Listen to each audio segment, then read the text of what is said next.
Present ఫ్లైట్లో ఉన్నాం. మన అమ్మ నాన్న టూరిజం నుంచి ఈ ట్రిప్లో 4th ట్రిప్ అనమాట ఇది షిరిడికి. మొత్తం ఒక 35 మెంబర్స్. హైదరాబాద్ నుంచి ఒక 1 అవర్ అయింది మనం జర్నీ స్టార్ట్ అయ్యి. ఇంకొక 1 అవర్లో అంటే ఒక 45 to 50 మినిట్స్లో మనం రీచ్ అవుతాం. జల్గాన్ ఎయిర్పోర్ట్కి రీచ్ అవుతాం. అక్కడ దిగి అక్కడ నుంచి షిరిడికి బస్సులో పోతాం. ఇది Hyderabad to Jalgaon flight fly 91. దీంట్లో మొత్తం 70 సీటర్స్ అనమాట. Passengers 70 seats. అందులో 35 అంటే ఒక సగం మంది మనమే. మిగతా రిమైనింగ్ సగం మాత్రమే రిమైనింగ్ ప్యాసింజర్ వేరు పర్సన్స్ అనమాట. సగం మంది ఇప్పుడు నెక్స్ట్ ఫ్లైట్లో కూడా ఇంత మందంలోనే మనం ట్రావెల్ చేసే అవకాశం ఉంటుంది.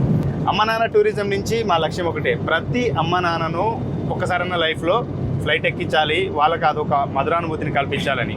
అంతేకాకుండా ప్రతి పల్లెటూరు అమ్మ నాన్న కూడా, ఎందుకంటే వాళ్ళు ఫ్లైట్ని కింద నుంచి చూడడం తప్ప కనీసం శంషాబాద్ ఎయిర్పోర్ట్లో ఒక అడుగు పెట్టలేని వాళ్ళ నేపథ్యం ఉంటుంది. కాబట్టి వాళ్ళందరినీ కూడా ఎయిర్పోర్ట్ తీసుకొచ్చి ఫ్లైట్ ఎక్కించాలనే ఒక కాన్సెప్ట్తో ఈ ట్రావెల్ ఏజెన్సీ మనం స్టార్ట్ చేసినాం.